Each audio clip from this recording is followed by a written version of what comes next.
Bueno, ¿qué tal, Oscar? ¿Cómo andás? Bien, ¿cómo andabas vos, José Luis? ¿Bien? Bien, bien, bien, bien, bien, afortunadamente bien, disfrutando del invierno, porque ¿para qué nos vamos a quejar? Sí, este, así que Menos mal que disfrutemos todavía del tenemos invierno. invierno, sí, claro. Así que subordinación y valor, ¿qué le vamos a hacer? Ya hace unos años ¿Vos con el bien? cambio climático ya no tengamos más invierno, andás a ver. Exactamente, ya vamos, pero no sé si lo vamos a ver, ni vos ni yo, me parece, ¿eh? No sé, Que no si sé, lo vamos a yo ver. no espero no verlo eso, pero no porque me muera antes, sino porque alguien haga algo para solucionarlo. Exactamente, exactamente. Bueno, vamos a esperar un momentito más a ver si se une alguien más y si no, comenzamos porque ya estamos, la hora 20:01, estamos en tiempo. Bien, bien.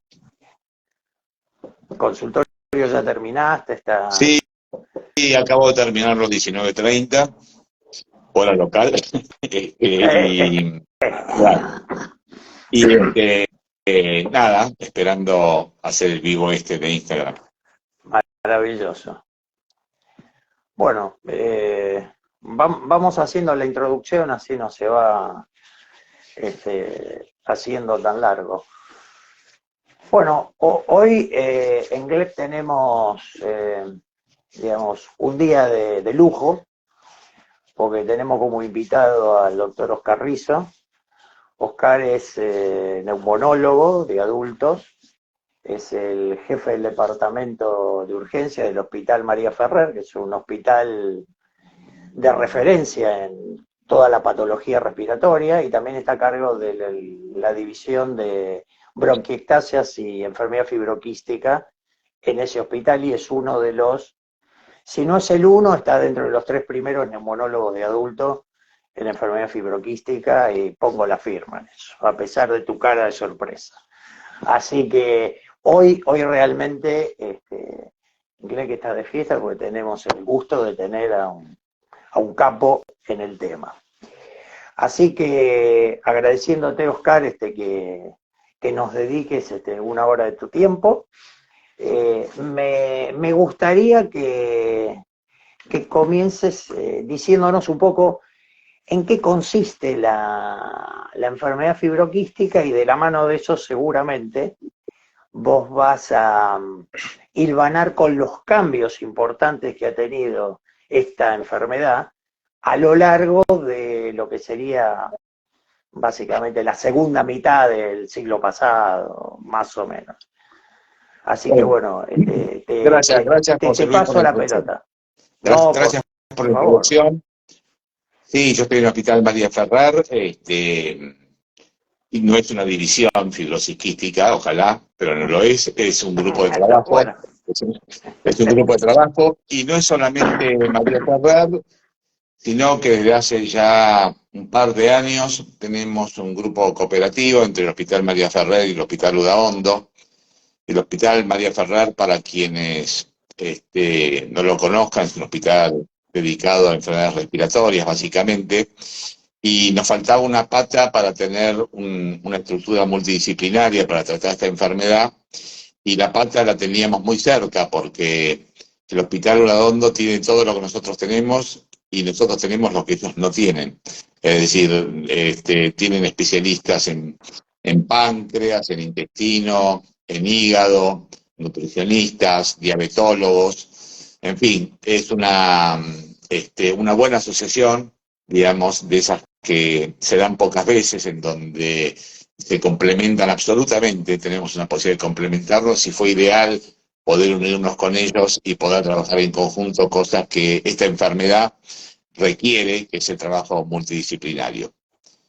Dicho y esto, diríamos, tendría que contar que la enfermedad fibroquística es una enfermedad genética, transmitida por ambos padres del niño que padece en principio esa enfermedad, que, justamente los padres no suelen ser sintomáticos.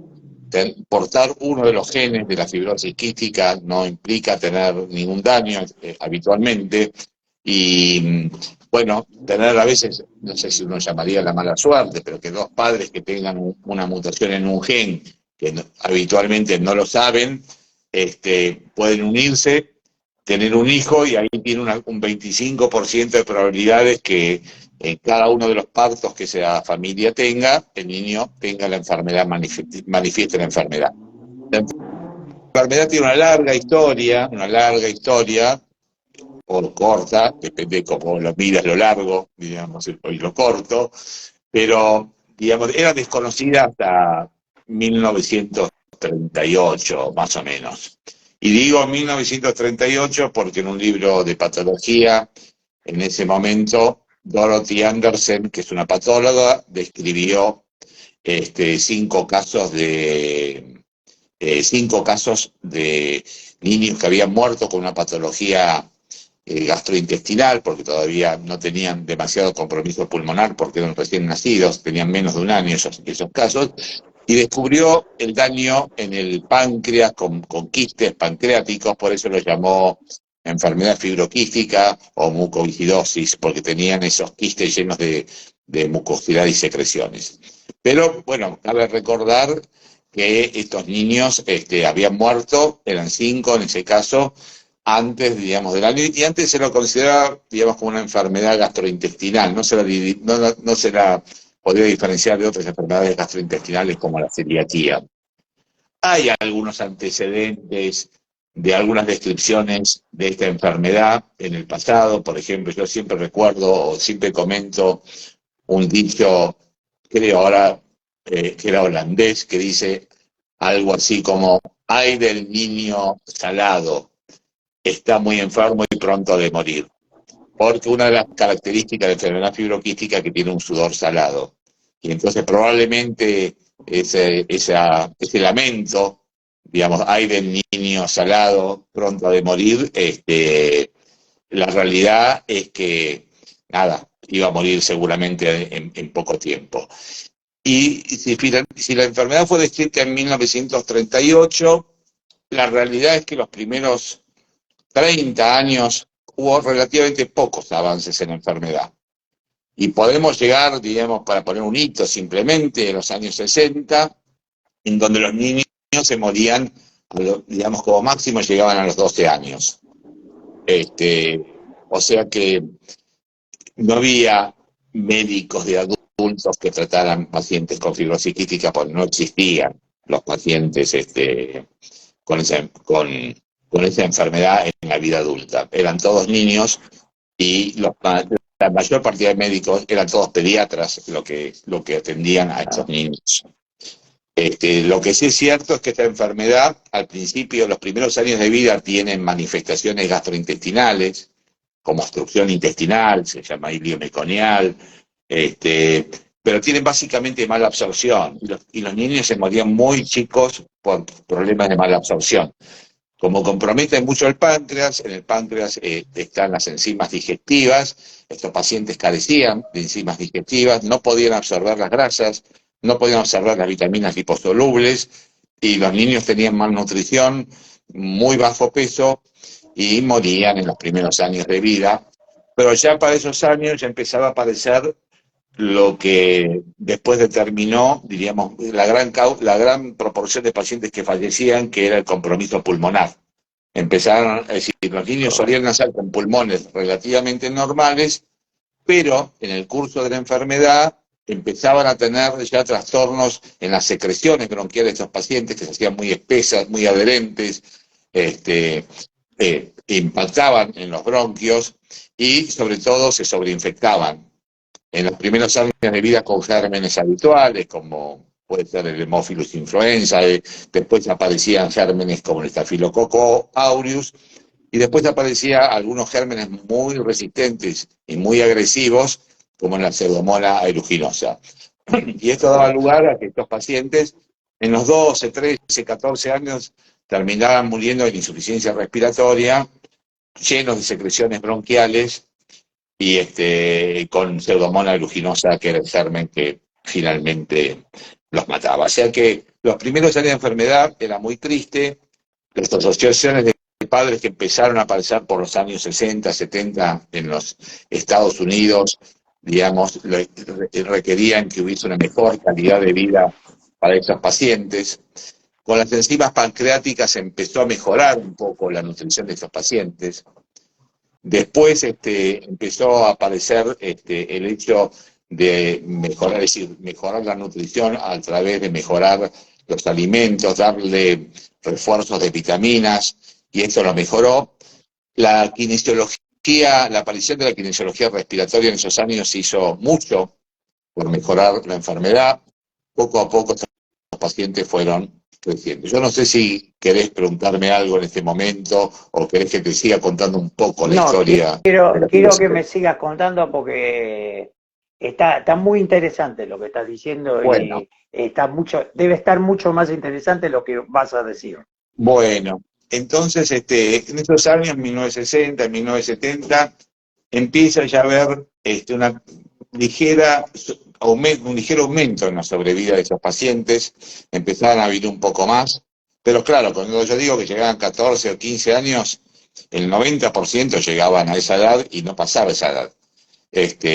Ahí empiezan a aparecer en la Argentina, los primeros, y en el mundo también, los primeros especialistas, digamos, que trataron esta enfermedad, que lo hacían como un todo, eran, digamos, algo así como pediatras que hacían fibrosis quística y podían ellos hacer el seguimiento, de hecho lo hacían, de una enfermedad que la mayor parte de los pediatras desconocía y que ninguno de los pediatras, o no muchos pediatras, no seamos tan malos, querían tomar a su cargo, porque nadie quiere tomar a su cargo aún en el día de hoy una enfermedad que se va a morir joven, digamos. Es muy triste para los médicos ver morir a sus pacientes. Y los pediatras no están alejados de eso. Tenían mucho interés de alguna manera en poder solucionarlo, pero las soluciones no venían muy fácilmente.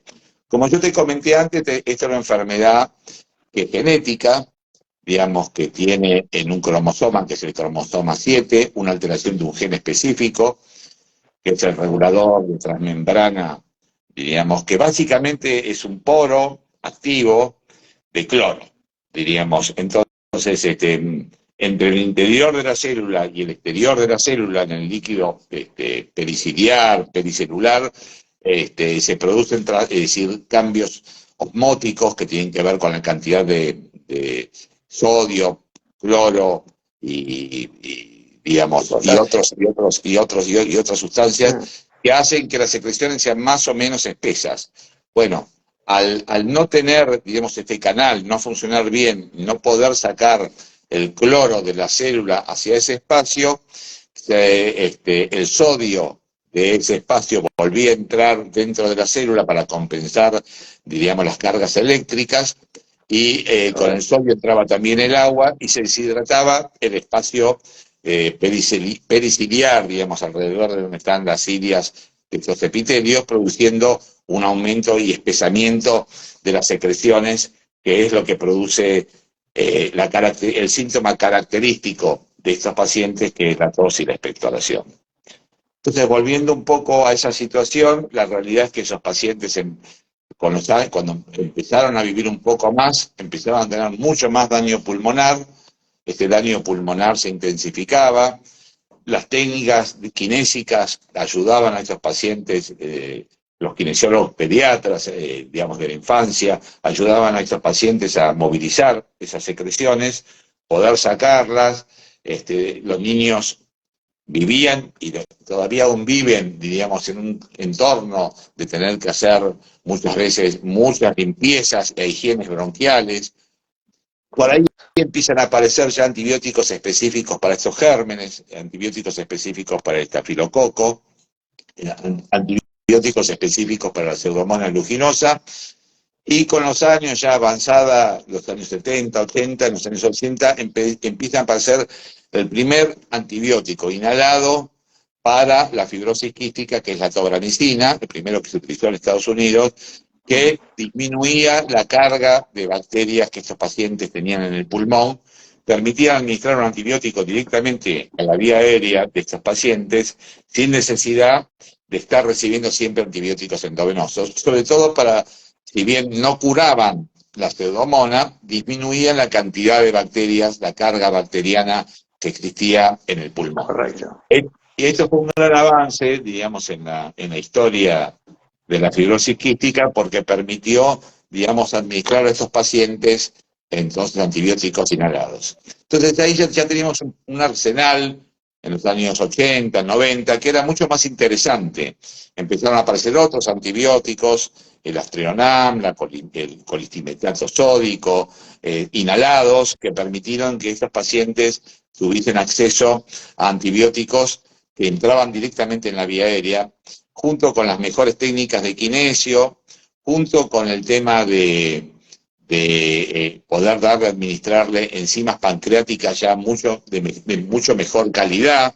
Estos pacientes empezaron a ganar peso, ya no estaban tanto en los percentilos más bajos, seguían estando todavía en la vida pediátrica, pero ya los médicos de adultos en los años 80 o 90 empezábamos a ver algunos pacientes adultos. Yo en esos años en el Hospital María Ferrer, junto con otro médico que también ya lamentablemente fallecido, que es el doctor Guillermo Menga, empezamos a ver estos pacientes y teníamos un grupo entre 5, 6, 7, 8 pacientes que veíamos, derivados de los pediatras, porque claro, pasaba muchas veces que los pediatras llegaban a un momento en que el paciente tenía 18 años, 19, y ya no podía internarlos. Pero esos primeros pacientes, esas primeras camadas de pacientes que teníamos, eran pacientes que tenían una función pulmonar muy deteriorada, estaban en muy mal estado, y muchas veces nosotros podíamos verlos 3 o 4 o 5 años y después irremediablemente fallecían como consecuencia de esta enfermedad, que en última instancia es una enfermedad mortal.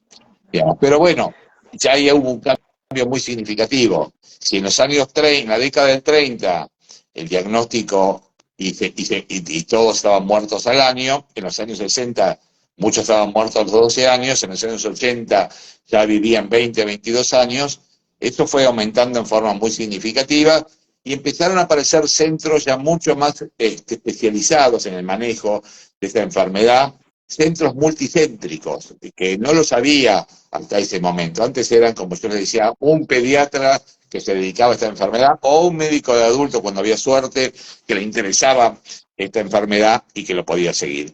La aparición de los centros multidisciplinarios, es decir, multidisciplinarios, en donde había gente que entendía de páncreas, que entendía de hígado, que entendía de intestino y demás, empezó a producir resultados en donde se veía que estos pacientes eran mejores atendidos, recibían antibióticos precozmente, las infecciones bacterianas empezaron a reducirse y la sobrevida empezó a alargarse, digamos, ya no vivían unos 18, 19, sino 25, 26, pero sobre todo ya empezaban a llegar pacientes que ya no estaban tan mal a la vida adulta. Eran pacientes O sea que Sí. Disculpame que te interrumpa, acá tenemos también digamos, percibo yo, corregime si me equivoco, pero que no solamente se está prolongando la cantidad de vida, sino que también se está mejorando la calidad de vida. Porque, Totalmente. digamos, el hecho de tener grupos multidisciplinarios que, entiendo yo por lo que estás contando, debiera ser la forma racional de abordar estos pacientes, porque no es que tienen la ceja derecha con un problema y nada más, sino que hay un montón de órganos y sistemas que están comprometidos y que por otro lado, digamos, al prolongarse la expectativa de vida, particularmente, la calidad de vida toma otro peso específico. Totalmente, totalmente. Eso, digamos, mejoró la calidad de vida y la sobrevida potencial en estos pacientes, lo cual generó, diríamos, que muchos pacientes empezaran a ver perspectivas diferentes, ¿no? De formar pareja, de tener acceso al ámbito laboral, de formar una familia, cosas que en los años anteriores era inexistente, nadie se le ocurría formar una pareja y eventualmente a algunos poder quedar embarazadas, digamos, algunas mujeres. De cualquier manera, quizás no lo dije antes, esta es una enfermedad relativamente poco frecuente, digamos, una enfermedad que en algunos países de Europa corresponde a uno cada 4.000, cada 5.000 nacimientos. En un estudio que se hizo muy amplio en Argentina, ese número está un poco más alto, es uno cada 7.500, quizás cada 8.000 nacimientos, pero dentro de esas enfermedades poco frecuentes es una de las más frecuentes. Digamos, en Argentina quizás tengamos una población de entre 2.500 y 3.000 pacientes con esta enfermedad y una detección anual que debería estar en los 300, 400 pacientes, digamos, que se diagnostican. Tenemos una gran ventaja que en Argentina se implementó por suerte bastante rápido y se expandió, que es el test, diríamos, de la tripsina, digamos, quizás las madres lo ubiquen, es el test que se hace en el talón de los recién nacidos, que contemplan 8 enfermedades, digamos, relativamente infrecuentes, y que eso permitió, hay diferentes técnicas de realizarlo, pero en Argentina es obligatorio para todos los nacidos, la obtención de una gota de sangre del talón, permitió tener un diagnóstico muy precoz de la enfermedad y lo que permite un mejor aprovechamiento de los recursos que esta enfermedad requiere, ¿no? Así que eso ha sido un cambio fundamental. Te pregunto, digamos, teniendo en cuenta que se hace esta investigación de la tripsina en la gota del talón del recién nacido, en líneas generales, ¿a qué edad aproximadamente un niño suele ser diagnosticado con enfermedad fibroquística? En promedio, porque obviamente habrá casos leves, bueno, cuyo en este diagnóstico momento es se más tardío. diagnostica, casi todos se diagnostican al nacer con el test eso es lo bueno, diríamos que salvo los casos que escapan, las dificultades que puede haber como en cualquier procedimiento, digamos que haya lugares que no lo hagan, que lo hagan mal, que la información que se haya hecho en la secuencia, se haya determinado que ese paciente le dio positivo el test, pero no llegue esa información a los padres, o que los padres no hagan una segunda evaluación. En fin, hay un porcentaje aún ahora que el diagnóstico se pierde por algún mecanismo que, bueno, habrá que ajustarlo para que eso no suceda, no es la gran mayoría. Pero en la actualidad el diagnóstico se hace al nacimiento, cosa que no era frecuente antes, primero a veces por desconocimiento médico, porque a veces se los trataba a los chicos como trastornos de nutrición, diarreas crónicas, problemas respiratorios como bronquiolitis, asma, y demás, y hay chicos que se identificaban 2 o 3 años después, y hay otros que se diagnosticaban a los 12 años, y hay algunos que se diagnostican en la vida adulta. La realidad es que aún ahora todavía hay algunos pacientes que se diagnostican en la vida adulta, primero porque eran previos al nacimiento al hecho de usar este test del recién nacido. Pero en general lo que se diagnostica en la vida adulta es porque tienen algunas mutaciones más leves. Omití decir, diríamos, que no hay una sola mutación para esta enfermedad, sino que son conocidas, son cerca de 2.000 mutaciones o polimorfismos. No necesariamente todos producen enfermedad, quizás no haya más de 200 o 300 reconocidos que producen enfermedad, pero la combinación de estas mutaciones entre cada uno de los padres, que pueden tener de las 600 mutaciones o 300 mutaciones que son más graves, digamos, una y el otro tener otra, producen, digamos, algunos pacientes con manifestaciones muy leves y, digamos, o moderadas, o que alguien no pensó en fibrosis quística, digamos. Han llegado varios pacientes al hospital en donde, por ejemplo, siempre lo recuerdo, un paciente que me llegó con diagnóstico de bronquiectasias y digamos, que tenía solamente bronquiectasias desde la infancia y él no sabía qué tenía. Lo primero que le hicimos fue un diagnóstico de una variante de la bronquiectasia, que es la aspergilosis broncopulmonar alérgica, y ahí este paciente tenía, cuando lo vimos nosotros, 40 y pico de años. Cuando le seguimos preguntando, estaba con la esposa ahí delante y estaba haciendo, digamos, un diagnóstico por esterilidad. Y ya ahí se nos abrió, digamos, se nos iluminó, porque el 99% de los pacientes con fibrosis quística tienen esterilidad. Entonces ahí le pedimos un test del sudor, que dio en un límite relativamente bajo, porque él tenía mutaciones que no eran las habituales, pero no normal totalmente. Hay un límite intermedio, digamos, del test del sudor. Y finalmente le hicimos lo que se llama secuenciación del gen, que es algo que también es muy interesante, que se puede hacer ahora, que hace 10, 12 años salía $1.000.000 secuenciar y ahora sale menos de $3.000, digamos, porque digamos, la tecnología puesta en eso creció exponencialmente, digamos, y ahora es mucho más fácil poder acceder a ese tipo de prestación.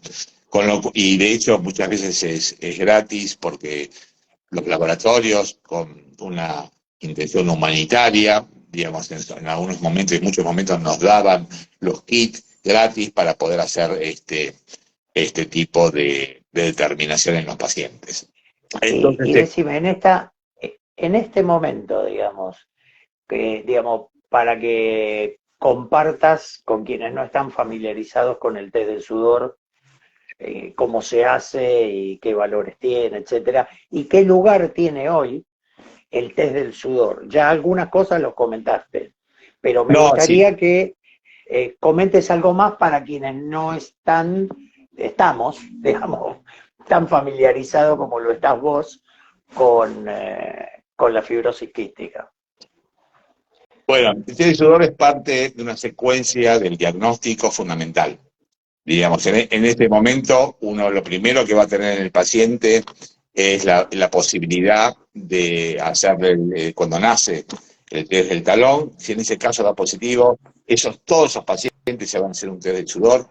Un test del sudor es un test que es relativamente sencillo, pero difícil su implementación porque requiere mucha precisión. Uno tiene que tomar sudor del paciente, pesarlo, ese sudor en sistemas de pesas muy, muy sensibles, En digamos, balanza de precisión. en balanzas de muy, muy alta precisión, y después de determinar el nivel de, por ejemplo, de cloro y secundariamente de sodio que tiene ese sudor, y con eso se saben los límites de positividad. En este momento, digamos, es decir, uno sabe que si ese sudor tiene más de 60 milimoles litro de cloro, eso es positivo. Hay pacientes que tienen 60, 70, 80, 90, 100, 110, 120. Y lo que es interesante es que de acuerdo a cuanto más alto el nivel del sudor, es mayor compromiso pancreático que suelen tener estos pacientes. Así que en ese sentido, digamos, el test del sudor es un hito esencial en el diagnóstico. Después hay un grupo de pacientes cuyo test del sudor está entre 60 y 30 milequivalentes, y eso determina un nivel que es dudoso, y que ahí, diríamos, hay que después ver cómo se hace. Si tiene menos de 30 milequivalentes de cloro, este paciente probablemente no tenga fibrosis quística. Ahora, entre el grupo dudoso, si tiene síntomas, y el grupo positivo, ahora uno tiene la posibilidad. Antes se hacía estudio de mutaciones, se estudiaban 20 mutaciones o 30 mutaciones o lo que sean. Ahora se puede secuenciar todo el gen y ver cuántas mutaciones tienen estos pacientes. Y qué mutaciones, porque hay muchas bases de datos internacionales que acumulan, digamos, distintas combinaciones de mutaciones que muestran qué grado de compromiso esa combinación puede tener en el compromiso pancreático, en el compromiso pulmonar, en la esterilidad, en la sobrevida, en la aparición de pseudomonas, etcétera, etcétera, etcétera. Entonces, en ese sentido, el test de sudor es fundamental en el diagnóstico, fundamental, y en estos años tiene una segunda utilidad que cuando ahora que voy a continuar con un poco la historia de lo reciente de esta enfermedad, tiene mucha utilidad para confirmar si el paciente está respondiendo bien a determinada medicación que se llaman los moduladores. Y como pocas enfermedades, y volviendo un poco a la historia de la fibrosis quística, como pocas enfermedades tienen un punto, diríamos, un punto en donde cambia todo, en donde Yo recuerdo en mi historia médica pocas enfermedades donde algo cambia de la manera tan drástica que lo cambió un solo medicamento, que son los moduladores. Ahora voy a explicar bien qué es eso. Y la única enfermedad que yo recuerdo que haya cambiado de una manera tan bisagra, digamos, es decir, una bisagra en el curso de enfermedad, ha sido el manejo del HIV, digamos, Sí, que la yo también proteasa, los en los años inhibidores. 90 veía Sí, muchos pacientes con HIV y compromiso pulmonar, y hasta los años 90 y pico fallecían todos los pacientes que uno veía con HIV, todos, diríamos, cuando apareció la triple terapia para el HIV, dejaron de morirse los pacientes. sí, sí, Y ahora se ha transformado en una enfermedad crónica, de una manera absolutamente. extraordinaria. Digamos, de un paciente cuya expectativa de vida eran meses o años, pasaron a tener una expectativa de vida muy parecida a la de cualquiera de nosotros. Y, Exactamente. y la realidad es eso mismo, si lo vemos en la fibrosis quística, con la aparición de un medicamento fantástico, digamos, que se llaman, es decir, este grupo de medicamentos se llaman moduladores, tienen distintas combinaciones de estos moduladores. Primero apareció un solo modulador, después una combinación de dos moduladores, y finalmente lo que está en uso actualmente es una combinación de tres moduladores. A diferencia de todos los tratamientos previos que trataban las consecuencias de la enfermedad, los moduladores van directamente a modificar la proteína alterada que tiene esta enfermedad.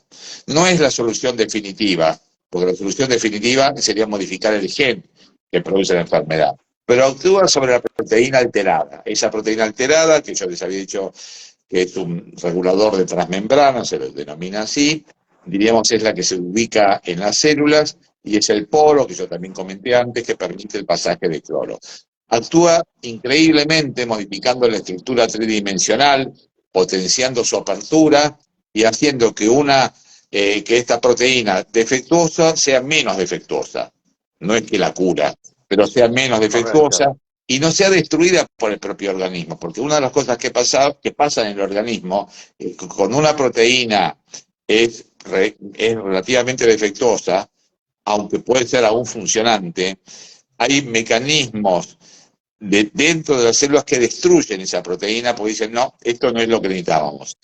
Y en cambio, entonces, esta alteración, esta modificación de esa estructura tridimensional de la proteína permitió, digamos, que algunas de esas proteínas lleguen bien, se abran y funcionen como canales, y ahí cambia la vida de estos pacientes, cambian las cosas. Si los pacientes el moco que antes era espeso, denso y demás, empieza a fluidificarse, unos pelitos que están en el epitelio, digamos, en esas células que se llaman cilias, empiezan a movilizarse, se desprenden de esas secreciones adherentes y empiezan a mover y eliminar las secreciones, y los pacientes Correcto. empiezan de repente a dejar de toser y expectorar. Digamos, esto fue un cambio fenomenal que se ha visto con este tipo de terapia, con los moduladores, y que permitió que los pacientes de repente sientan de que su vida dejó de no tener sentido, que les cambió la vida, decir, tengo un futuro, puedo buscar un trabajo, puedo buscar casarme, puedo buscar unirme con alguien, digamos, puedo pensar en que un día voy a poder tener una familia y seguir adelante. Y eso es algo que no tiene precio, digamos, Sin no duda. tiene precio en el sentido de que esta enfermedad, digamos, ha hecho un cambio fundamental. Tal es así este cambio fundamental que, a ver, los niños que nacieron y empiezan a recibir esta medicación en los primeros años de su vida, los primeros 15, 14 años de su vida, probablemente vivan vida de los 60, 70 años, cuando la sobrevida actual está en los 50, enorme, gigantesca con respecto a 1938, donde estaban todos muertos al año. Vivir de los 50 Correcto. años es bárbaro, pero vivir a los 70 es mucho mejor. Y los niños Sí, que nazcan en el 2023, 2024 y demás, les va a permitir vivir, la expectativa de vida de esos niños va a ser de 80 años. O sea, probablemente más alta que la mía, y no quiero decir nada de la tuya, espero que vos llegues muy bien en los 80, pero uno Pero nunca se sabe. pero yo voy a llegar muy Muy bien a bien. los 80 Bueno, y la gente y va a me voy a llegar acordar de lo que hago. Exacto. Entonces, esta enfermedad, bueno, si seguís tosiendo así, tenés que venir a verme. No, bueno, bueno, tendré que consultar a un buen neumonólogo. La realidad es que esta enfermedad, entonces, ha tenido un cambio fundamental. Diríamos, nosotros estamos muy contentos en el hospital. Tenemos un grupo de trabajo formado por más de 15 profesionales. Tenemos alrededor de 100 y pico de pacientes en seguimiento. La mayoría, muchos, diríamos, con vidas normales absolutamente, con pesos normales, con actividades, que hacen gimnasia, que hacen pesas, que tienen una vida normal, que tienen familia, que pueden proyectar una vida a futuro, Exacto. cosa que hace Sí, unos sí, años no lo podían hacer. claro, esto es como escuchándote me acuerdo de este libro de Viktor Frankl, El hombre en busca de sentido. Es decir, esta gente tiene ahora, en función de la mejoría de la patología, la posibilidad de proyectar y no quedarse esperando a ver cuándo tengo la próxima exacerbación o cuándo me tengo que internar. Entonces esto es una diferencia en calidad de vida espectacular, Totalmente, espectacular, y en totalmente. cantidad de vida también. Y decime, Oscar, aproximadamente qué por ciento de estos pacientes adultos, digamos, de los que vos ves habitualmente, desarrollan diabetes. Bueno, la diabetes es una complicación de la vida adulta o de la adolescencia tardía en estos pacientes. En la edad pediátrica Mm, se ve menos, en edad adulta se ve muchísimo más. En general, un 30%, 40%, y aún más pueden tener diabetes.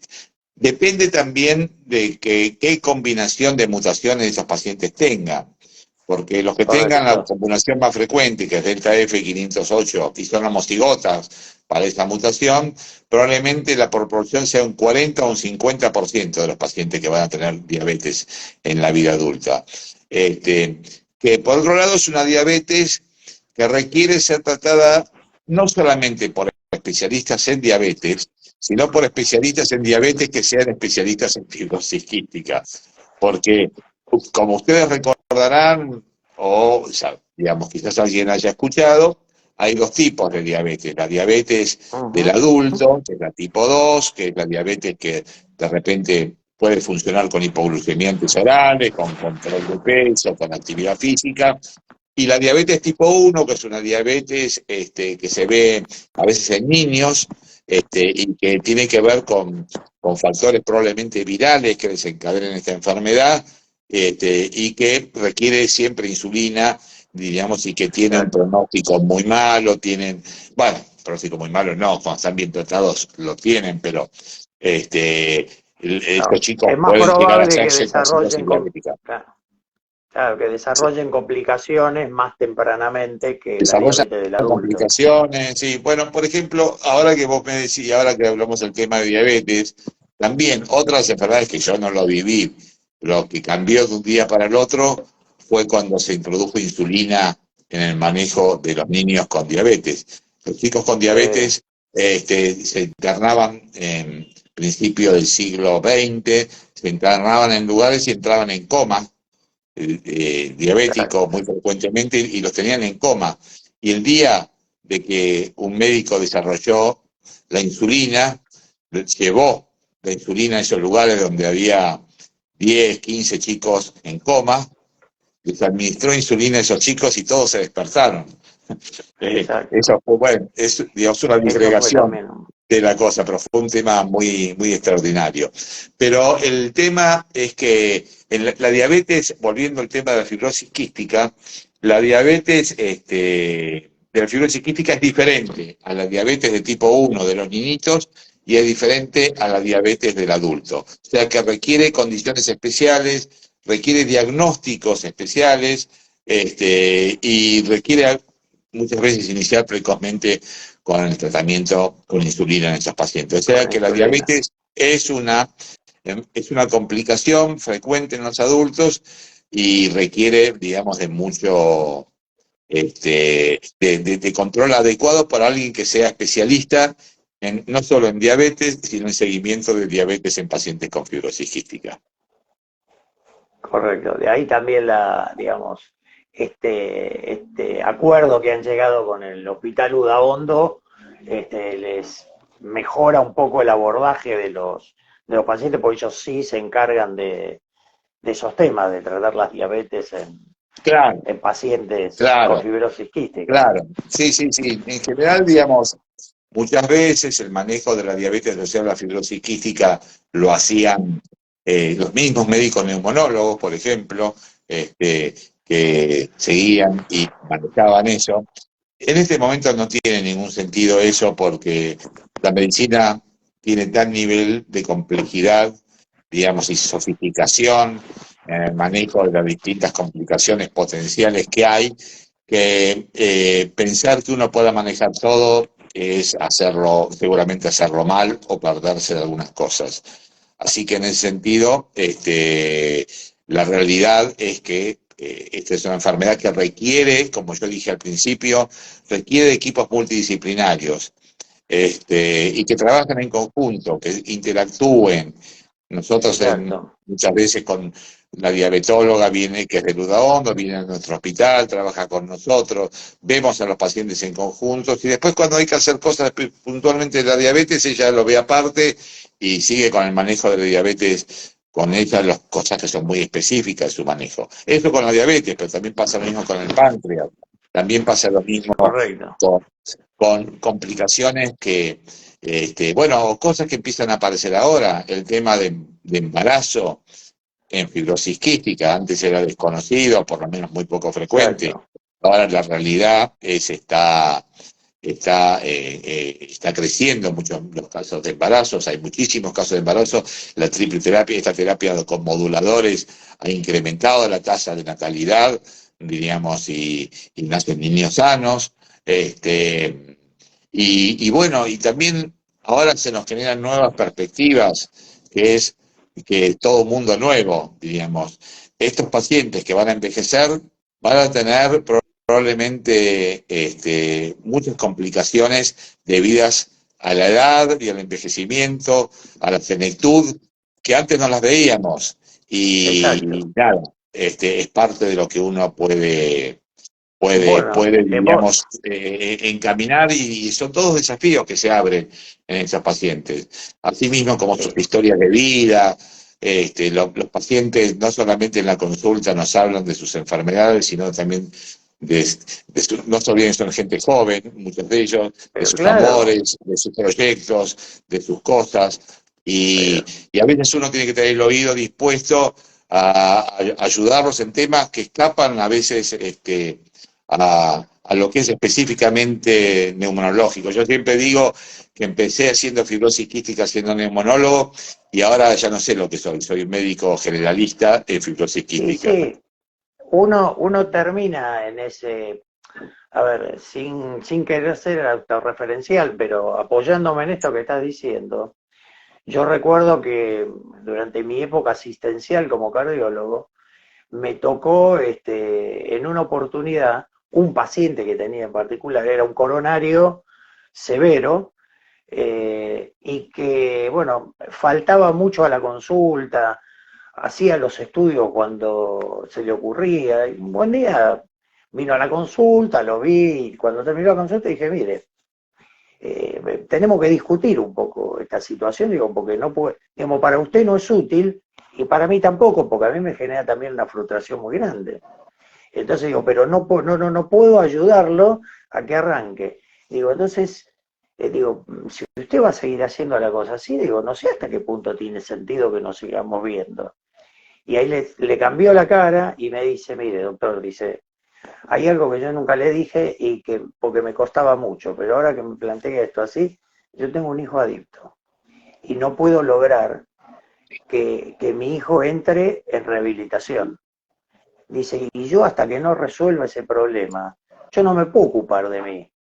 Y entonces dije, bueno, sentémonos y hablemos de su hijo. Digo, porque acá su hijo pasa a ser el centro de su historia cardiovascular. Digo, olvidémonos de usted por un momento. ¿Cómo lo ayudo a que su hijo logre entrar en rehabilitación? Claro.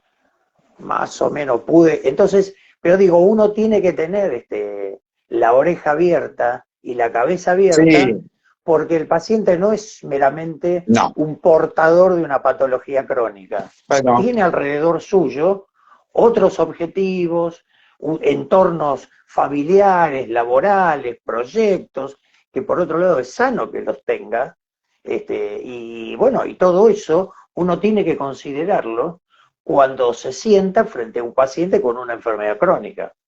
sí, sí, así es. Y sobre todo cuando los pacientes son jóvenes. No por despreciar, por supuesto, los pacientes más añosos, pero uno encuentra en este grupo de pacientes tantas expectativas sobre su vida, Absolutamente. sobre sus cosas, de cómo se va a desarrollar su futuro, que es emocionante muchas veces escucharlos, entender cuáles son sus problemas, participar de sus problemas, digamos, reírnos a veces con los pacientes. Hay algunos de mis pacientes que están ahí y seguramente nos habremos Sí, sí, reído bastante de... hay varios Sí. y te voy anticipando que acá Leo es un genio, Dios lo ilumine. Rizo Sosa el mejor, gracias. La familia de Mati Castro. Hasta Sí, ahora todo lo que estoy viendo son aplausos, corazoncitos y todas felicitaciones para vos. Con lo cual, lo que yo dije al principio, no tenés más remedio que avalarlo más allá de... no, está Sos el bien. number one. No, no, no sé si... No, pero no importa. Yo creo que acá lo que uno tiene que hacer, para mí fue una experiencia enorme, digamos, todos estos años de hacer esta enfermedad y estoy muy contento de haber vivido la época en donde esta enfermedad cambió, haber visto la bisagra, de haber visto la bisagra de esta enfermedad, de haber sentido de que los pacientes, aún con mejorías como digamos, tenía en los años 90, que estamos muy cerca de esos años, lo que ha cambiado en este último tiempo, la aproximación a la enfermedad, es emocionante. Y no solo se vive en Argentina, sino que yo suelo concurrir, por suerte, a los congresos internacionales y cuando la gente, digamos, ante tribunas, sí, no tribunas, pero a ver, sedes de 3.000, 4.000 personas que están escuchando una conferencia, escuchan de repente a un paciente fibroquístico que habla en representación de los pacientes, o los médicos que siguen teniendo a estos pacientes, se emocionan, uno le sigue emocionando, y es bueno que se emocione. Así Eso es que muy eso, sano. eh, Habla de claro, tu salud emocional. totalmente, totalmente. Y la verdad que es una alegría compartir con mis pacientes esta época de cambios, ¿no? En donde uno puede ayudarlos y puede este, dejar que ellos se ayuden a sí mismos, ¿no? Y encontrar un camino que no siempre es fácil, digamos que para esos chicos siempre es mucho más complicado. Pero bueno, y estoy viendo algunos pacientes míos que están ahí, que me Sí, están sí, mandando acá saludos. Y están a una, full. Raquel Están, Bengiol, que es una médica muy prestigiosa, que también no sé si sigue estando, pero también me había mandado un saludo. Bueno, muchas gracias sí, a los que escriben. acá Eduardo Alberto Brain, grande Otro doctor, paciente. abrazos. Sí, sí, sí. Eh, Natalia Chucky es, a pesar de ser un profesional, muy compañero de los pacientes. Lo Así es, queremos mucho porque es verdad lo que cuenta. así es. ¿Viste? Pero bueno, Va. sí, es un poco la historia, digamos, y en realidad no es solamente mía, todos los pacientes que hacen fibrosis quística en general se sienten muy comprometidos en el manejo de esta enfermedad.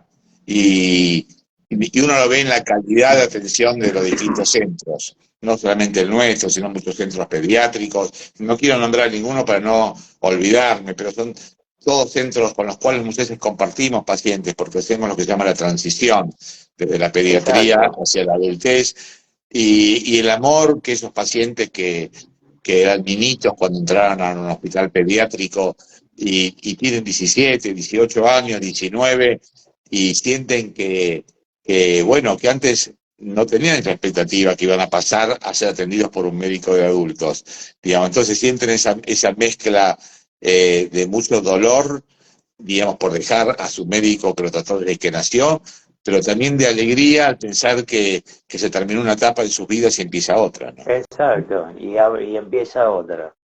Mira, acá también te leo un comentario de alguien que es de GLEC, que no tiene que ver con tus pacientes, lo cual es mucho más valioso para poder ser. Bien, No es médico mío, pero me pareció muy didáctico y empático.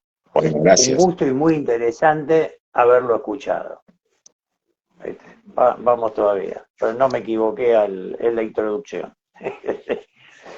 Así que, bueno, Oscar, digo, se nos está yendo el tiempo. Sí, Digo, ¿qué reflexión final vos harías como para cerrar esta casi hora que llevamos charlando respecto de la patología, tus vivencias, y que sería también muy interesante hacer una charla con alguno de tus pacientes también, para que no solamente los relatos sean a través tuyo, no porque desconfíes de vos, por supuesto que no, pero digo, me parece que nunca es lo mismo cuando es en tercera persona que en primera persona. no.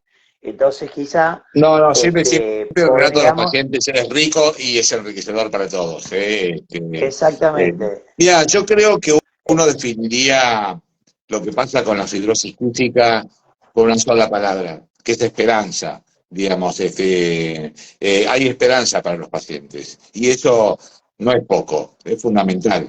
Digamos, es exactamente. salir de un túnel en donde vos ves solamente, digamos, el futuro inmediato a sentir que entras en un mundo donde te pertenece ahora y antes no.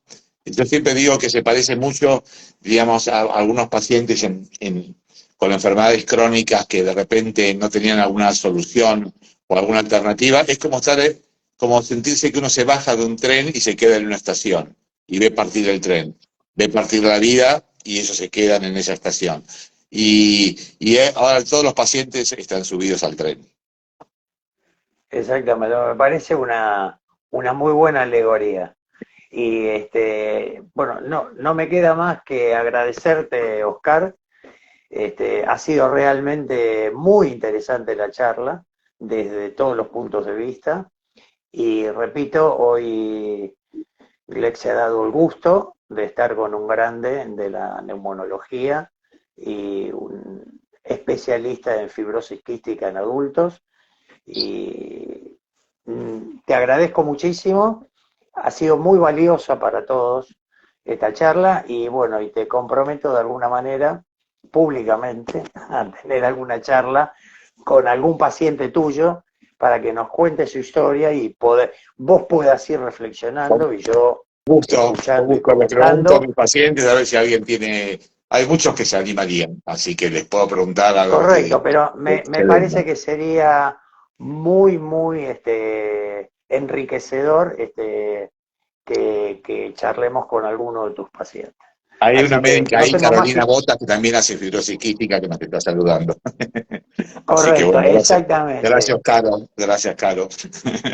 Así que, bien, bueno. Así que, bueno, quedamos, entonces te agradezco mucho y quedamos para después fijar con tiempo esa... Ahí, tengo miedo escénico, dice una de tus pacientes. sí, sí, es una psicóloga muy famosa, es una psicóloga que yo quiero mucho también, sí, sí, sí. No, no creo que tengan miedo escénico de ninguna manera. Bueno, buenísimo, Oscar, muchísimas gracias. Ha sido realmente un gusto y espero que nos veamos en la próxima con algún paciente tuyo. Bueno, con mucho gusto, un cariño. Ahí. Buenísimo, Oscar. Muchísimas Chau a gracias. todos, gracias, gracias Chau, por que siga aguantarse muy una hora. bien. Gracias a todos por la compañía que nos hicieron y supongo que deben ser ya más que satisfechos ya a esta hora de la cena, pero ya deben estar satisfechos de haber escuchado a Oscar Rizzo charlar sobre la historia de la fibrosis quística y sobre sus experiencias como neumonólogo asistiendo pacientes con fibrosis quística. Gracias. Chau. Que sigan muy bien. Hasta luego.